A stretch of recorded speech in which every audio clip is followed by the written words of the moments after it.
औज़ुबिल्लाहि मिनश्शैतानिर्रजीम बिस्मिल्लाहिर्रहमानिर्रहीम क़ाला रब्बि इश्रह ली सदरी वयस्सिर ली अमरी वहलुल उक़दतम मिन लिसानी यफ़क़हू क़ौली।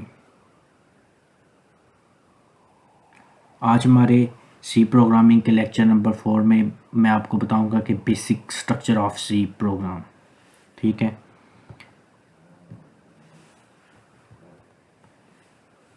इसमें सबसे पहले तो आपने देखना है कि इसका बेसिक स्ट्रक्चर क्या होता है।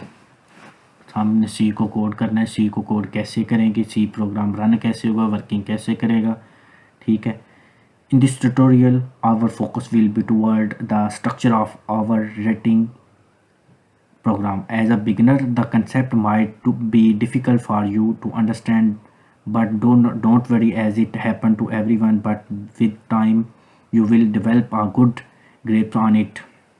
Okay, we will be discuss some of the structural parts of our code such as, जिसमें आपके पास प्री प्रोसेसर कमांड्स आ जाएगा, फंक्शंस आ जाएगा, वेरिएबल्स आ जाएगा। ठीक है, स्टेटमेंट्स आ जाएगा, एक्सप्रेशन आ जाएगा, कमेंट्स आ जाएंगे। ठीक है, no will divide our written program into a few lines of code and one by one will go over the meaning of each and every keyword in the specific line. So let's begin with pre-processor command. ठीक है, सबसे पहले pre processor command जो है मैं आपको बताऊंगा। आप हम आ जाते हैं कि विजुअल कोड स्टूडियो में। ठीक है, विजुअल कोड स्टूडियो में हम आते हैं तो इसके बाद हमारे पास ये लिखा हुआ है एक प्रोग्राम। ठीक है, जिसमें ये सबसे पहले हैश इंक्लूड studio.h, ये एक प्री प्रोसेसर कमांड है। This is the first line of our code. Any line starting with hash represented a pre-processing command. It tells our program that before it's executed, it must include the studio.h. Execution, it must be include the studio.h named file it because we are using some of the commands or codes from the file.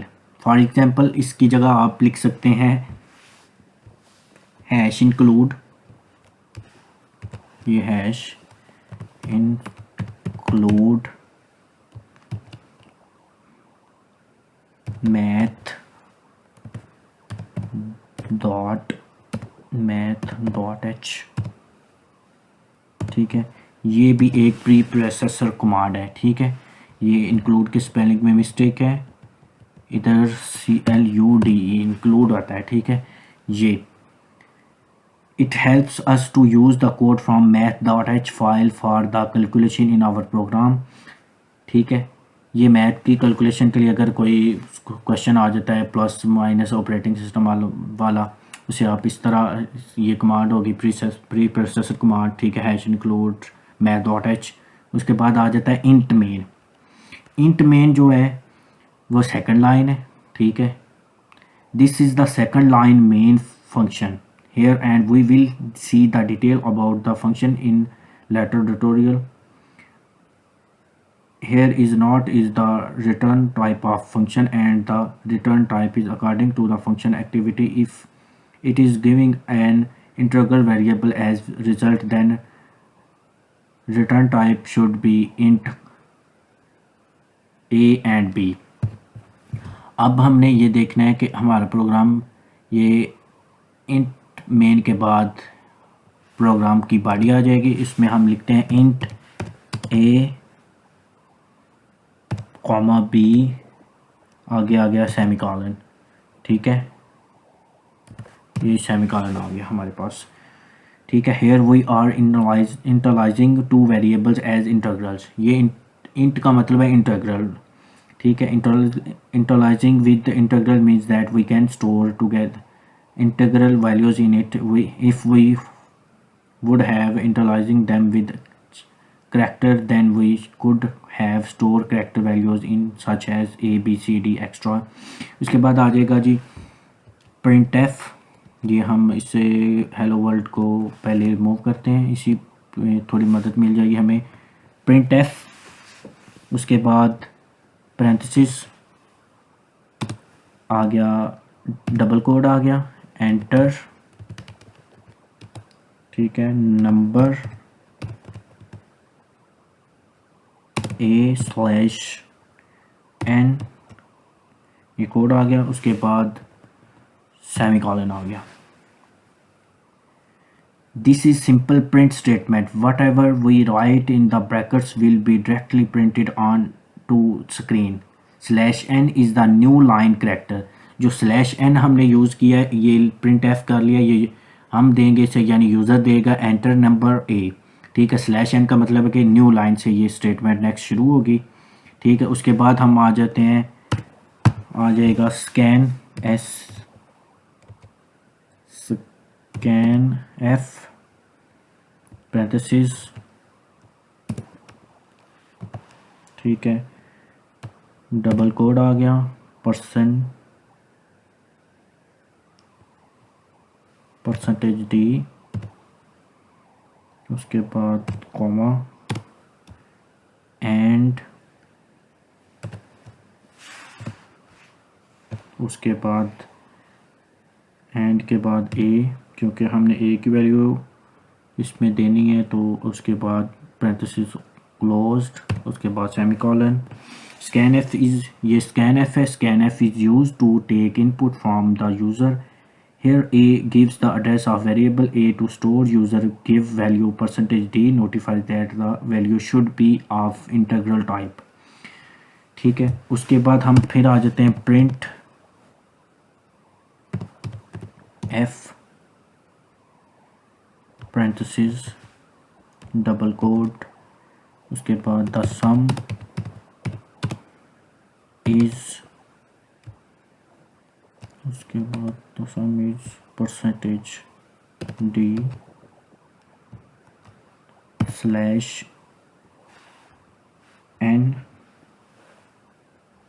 Slash N के बाद double code के बाद comma, A plus B parenthesis close, उसके बाद semicolon, ठीक है। उसके बाद रिटर्न, ये सेमीकोलन एक हमारे पास है, इसे क्लोज डिलीट कर दें बैक स्पेस की मदद से, ये रिटर्न 0, ठीक है। सबसे पहले तो जो हमने लिखा है जी, here a plus b is a simple or mathematical addition and print statement is printing the result on to the screen, ठीक है। रिटर्न 0, अब लास्ट पे आ जाता है कि रिटर्न 0 क्या होता है। Return 0, we need a return 0 for a function, that function we created आज a was a int type, so it is returning 0. Returning 0 means that the function is working perfectly. अब आ जाते हैं हमारे पास कुछ लोगों ने, यानी कि कुछ प्रोग्राम्स में जो चीज़ आपने शो नहीं करवानी, उसमें हमने कमेंट्स लिखने होते हैं। ये डबल स्लैश आ जाएगी, स्लैश आ जाएगी, ये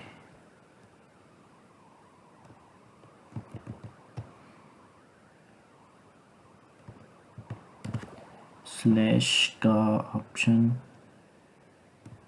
ये स्लैश आ गया, ठीक है। उसके बाद हमने इधर कमेंट करना है, ठीक है। दिस इज़ आ कमेंट, इधर आपने अपना कमेंट लिखना है। ये we write comment by using the double slash sign, ठीक है। Commands are